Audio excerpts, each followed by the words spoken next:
सबको नमस्कार। दिल्ली कोरोना के खिलाफ एक बहुत ही कठिन लड़ाई लड़ रही है।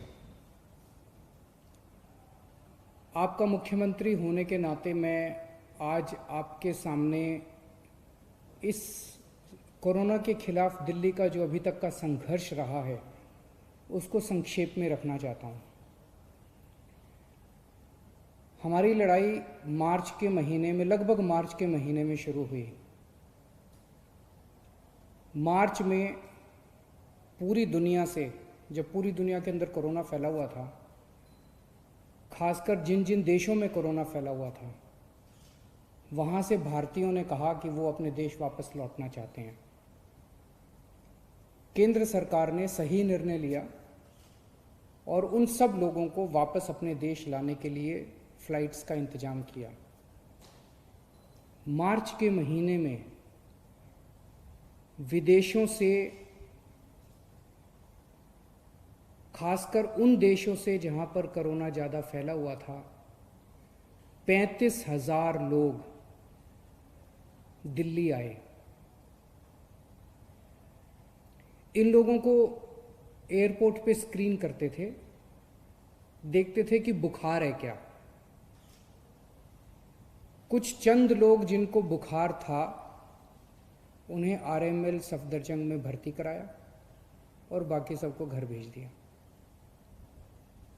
कुछ लोगों को क्वारंटाइन किया था, लेकिन अमूमन 35,000 लोगों को घर भेज दिया गया।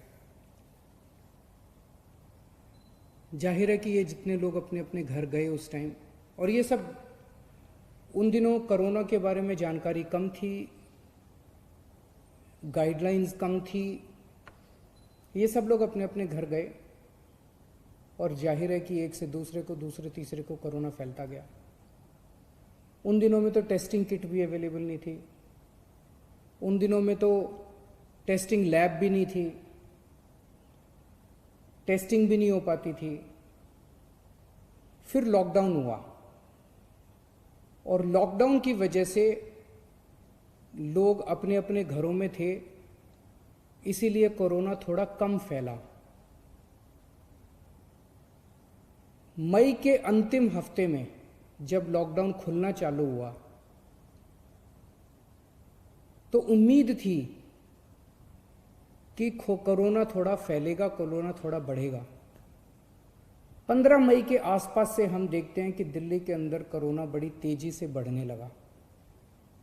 जब लॉकडाउन खुला तो ऐसा उम्मीद थी कि कोरोना के केसेस बढ़ेंगे, लेकिन कोरोना के केसेस उम्मीद से कहीं ज़्यादा तेजी से बढ़े और जून के पहले हफ्ते में आते आते, फर्स्ट वीक ऑफ जून में, दिल्ली के अंदर हमें बेड्स की कमी नज़र आने लगी, टेस्टिंग की कमी नज़र आने लगी। और बेड्स की कमी होने की वजह से जब कुछ लोगों को बेड्स नहीं मिल पा रहे थे तो मौत का आंकड़ा भी बढ़ने लगा। तब हमारे पास दो ऑप्शंस थे। एक ऑप्शन था लॉकडाउन दोबारा लगा दिया जाए, हमने बहुत सारे लोग। दूसरा ऑप्शन था कोरोना से लड़ा जाए। जनता से पूछा, जनता का कहना था कि लॉकडाउन कब तक रहेगा, कभी ना कभी तो लॉकडाउन, आज नहीं तो कल, कल नहीं तो परसों, 1 महीने बाद, 2 महीने बाद लॉकडाउन तो खोलना पड़ेगा। तो निर्णय लिया गया कि कोरोना से लड़ेंगे, कोरोना से मिलकर सामना करेंगे, सारी दिल्ली के लोग मिलकर कोरोना का सामना करेंगे, कोरोना से युद्ध करेंगे। और तब ये पूरा प्लान बनाया गया और कोरोना से युद्ध में 5 हथियार तैयार किए गए। पहला हथियार, बेड्स की संख्या बढ़ाई गई। हमने देखा कि लोगों को कोई एक अस्पताल से दूसरे अस्पताल में दौड़ रहा है, दूसरे से तीसरे में दौड़ रहा है, बेड्स नहीं मिल रहे हैं, बेड्स की बहुत कमी है। मेरे पास रात रात भर फ़ोन आते थे, मैं रात रात भर जाग के लोगों के लिए बेड्स का इंतजाम करता था। पिछले कुछ दिनों से फ़ोन आने बंद हो गए हैं। पिछले 1 महीने में हमने दिल्ली के अस्पतालों में कोरोना के मरीजों के लिए बहुत बड़े स्तर के ऊपर बेड्स का इंतजाम किया है। हमने सबसे पहला निर्णय लिया कि दिल्ली के सारे बड़े अस्पतालों में कम से कम 40% बेड्स कोरोना के मरीजों के लिए रिजर्व कर दिए। दूसरा बड़ा निर्णय लिया, दिल्ली के कुछ एक चंद बड़े अस्पतालों को, प्राइवेट और सरकारी अस्पतालों को पूरी तरह से कोरोना अस्पताल डिक्लेयर कर दिया गया। तीसरा बड़ा निर्णय लिया, हमने कई होटलों को अस्पतालों के साथ अटैच कर दिया। तो अस्पताल में 100 बेड हैं, लेकिन होटल में 200 बेड और लग गए, तो उस अस्पताल के 300 बेड हो गए एक तरह से। इस तरह से अस्पतालों की कैपेसिटी बढ़ाई हमने।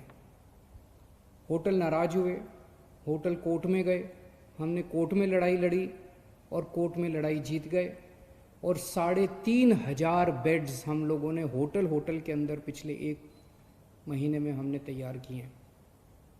अब राधा स्वामी सत्संग ब्यास में 2,000 बेड्स और तैयार हो चुके हैं। 10,000 बेड्स बहुत जल्दी तैयार हो जाएंगे। बुराड़ी अस्पताल जो अभी कंस्ट्रक्शन चल रहा था, उसको टेम्पोरेरी बेसिस पे 450 बेड्स वहाँ तैयार कर दिए। तो पिछले 1 हफ्ते में पहला हथियार हमारा ये था, कोरोना के खिलाफ युद्ध में हमारा पहला हथियार था कि बेड्स की संख्या बहुत बड़े स्तर पे बढ़ा दी जाए। जून के पहले हफ्ते में दिल्ली में अस्पतालों में बेड्स नहीं मिल रहे थे। आज कोरोना के जितने बेड्स हैं, 13,500 बेड्स हैं दिल्ली में, जिसमें से 7,500 बेड खाली पड़े हैं। केवल 6,000 बेड्स ऑक्यूपाइड हैं। अभी बेड्स की फिलहाल कमी नहीं है, प्राइवेट में भी और सरकार में भी। लेकिन हमें हाथ पे हाथ रख के नहीं बैठना। अभी आगे का भी हम इंतजाम कर रहे हैं, और भी बेड्स खाली पड़े रहे बेड्स, लेकिन बाई चांस कल को कोरोना बढ़ गया तो उसकी तैयारी करनी है, इसलिए और भी खूब बेड्स का हम इंतजाम कर रहे हैं। दूसरा हथियार हमारा था टेस्टिंग एंड आइसोलेशन। जून के पहले हफ्ते में हमने देखा कि लोगों को टेस्टिंग करने के लिए धक्के खाने पड़ रहे थे। कुछ टेस्टिंग लैब्स ने गड़बड़ करनी चालू कर दी। पॉजिटिव को नेगेटिव दिखा देते थे, नेगेटिव को पॉजिटिव दिखा देते थे। उन लैब्स के खिलाफ एक्शन लेना पड़ा और हमने कई सारे कदम उठाए। जून के पहले हफ्ते में जहां डेली 5,000 टेस्ट हो रहे थे, आज दिल्ली में 20,000 टेस्ट डेली हो रहे हैं। देश में लगभग सबसे ज़्यादा टेस्ट डेली दिल्ली में हो रहे हैं, 20,000 टेस्ट डेली। अब किसी की शिकायत नहीं आ रही है कि टेस्टिंग में दिक्कत है। टेस्टिंग एंड आइसोलेशन, हम टेस्ट करते हैं, खूब टेस्ट कर रहे हैं, जम के टेस्ट कर रहे हैं, गली गली में टेस्ट कर रहे हैं और आइडेंटिफाई करते हैं कौन कोरोना का मरीज है और उसको आइसोलेट कर दो, कौन कोरोना का मरीज है उसे आइसोलेट कर दो।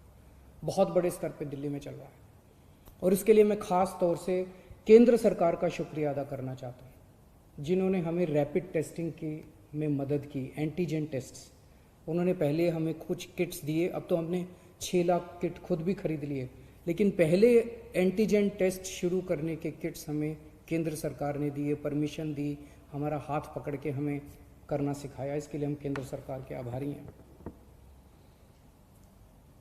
तीसरा हमारा हथियार था कोरोना की लड़ाई में, तीसरा हथियार है oximeters and oxygen concentrators. Corona में सबसे बड़ी दिक्कत होती है कि ऑक्सीजन की कमी हो जाती है और ऑक्सीजन की कमी होने से आदमी की डेथ हो जाती है। तो हमने जितने लोग घरों के अंदर अपना इलाज करा रहे हैं, सबके घरों में ऑक्सीमीटर भेज दिए। ऑक्सीमीटर होता है, उससे आप अंगूठा डाल के और पता कर लेते हो कि आपके अंदर ऑक्सीजन कितनी है। तो हमने सारे पेशेंट्स को बोला वे घंटे 2 घंटे में अपनी चेकिंग कर लेना, अगर आपकी ऑक्सीजन का लेवल कम हो हमें फ़ोन कर देना, हम आपके घर ऑक्सीजन भेज देंगे और आपको अस्पताल में शिफ्ट कर देंगे। तो ऑक्सीमीटर जो है एक तरह से सुरक्षा कवच का काम कर रहा है अपने कोरोना के मरीजों के लिए। और ऑक्सीजन कॉन्सेंट्रेटर, अगर कोई अस्पताल में आए तो उसको ऑक्सीजन की सिलेंडर की और उसकी कमी नहीं होनी चाहिए। इसीलिए हम कोशिश कर रहे हैं कि सरकार के हर बेड में ऑक्सीजन की व्यवस्था हो। तो लगभग 4000 ऑक्सीजन कॉन्सेंट्रेटर खरीदे हैं। ऑक्सीजन कॉन्सेंट्रेटर होते हैं जिससे आपको ऑक्सीजन मिल सकती है। तो हम कोशिश है कि दिल्ली सरकार के हर अस्पताल के हर बेड के ऊपर आपको आज ऑक्सीजन मुहैया कराने की कोशिश की जा रही है। तो ये हमारा तीसरा हथियार है। चौथा हथियार है आज कोरोना के इस खिलाफ युद्ध में प्लाज्मा थेरेपी। इसमें दिल्ली ने पूरे देश के लिए एक तरह से रास्ता दिखाया। सबसे पहले प्लाज्मा थेरेपी दिल्ली में ट्राई की गई, 29 मरीजों को दिया गया। 29 मरीजों के ऊपर ट्रायल काफ़ी सक्सेसफुल रहा। उसके नतीजे हम लोगों ने केंद्र सरकार को ड्रग कंट्रोलर ऑफ इंडिया को दिए, और drug and controller of India ने उसके बाद फिर दिल्ली सरकार के अस्पतालों में भी और अन्य प्राइवेट और केंद्र सरकार के अस्पतालों के लिए भी मंजूरी देनी चालू की है प्लाज्मा थेरेपी से। अब प्लाज्मा थेरेपी जो है वो कई लोग इस्तेमाल कर रहे हैं। जो पेशेंट बहुत सीरियस हो जाते हैं, वेंटिलेटर पे चले जाते हैं या मल्टी ऑर्गन फेलियर हो जाता है, उनके ऊपर तो प्लाज्मा थेरेपी ज़्यादा काम नहीं करती, लेकिन मॉडरेट पेशेंट्स को की हालत को और ख़राब होने से बचाती है प्लाज्मा थेरेपी। तो ये प्लाज्मा थेरेपी हमारा चौथा हथियार है। और पांचवा हथियार है सर्वे एंड स्क्रीनिंग। आज से दिल्ली के अंदर सेरोलॉजिकल सर्वे शुरू हो रहा है। 20,000 लोगों का सेरोलॉजिकल सर्वे होगा। घर घर के अंदर जाके सेरोलॉजिकल सर्वे कर रहे हैं, जिससे पता चलेगा कि दिल्ली में किस लेवल पे कोरोना फैला हुआ है। इस तरह के और भी खूब सर्वे और स्क्रीनिंग चलते रहेंगे। तो ये 5 हथियार हमारे हैं कोरोना के खिलाफ। हम खास तौर से केंद्र सरकार का शुक्रिया अदा करना चाहते हैं, जिन्होंने इस लड़ाई में हमें कदम कदम पे सहयोग दिया। हम मीडिया का शुक्रिया अदा करना चाहते हैं, जिन्होंने हमारी समय समय पे कमियां बताई, गलतियां बताई, ताकि हमें मौका मिला उनको सुधार करने का। बहुत सारी समाज सेवी संस्थाएं हैं जो हमें इस पूरी मुहिम के अंदर दिल्ली वालों की मदद कर रही हैं। जीत निश्चित है, लेकिन जीत कब होगी ये नहीं कह सकते। कोरोना हारेगा, दिल्ली जीतेगी, और ये 5 हथियार खूब कारगर साबित हो रहे हैं। बहुत बहुत शुक्रिया।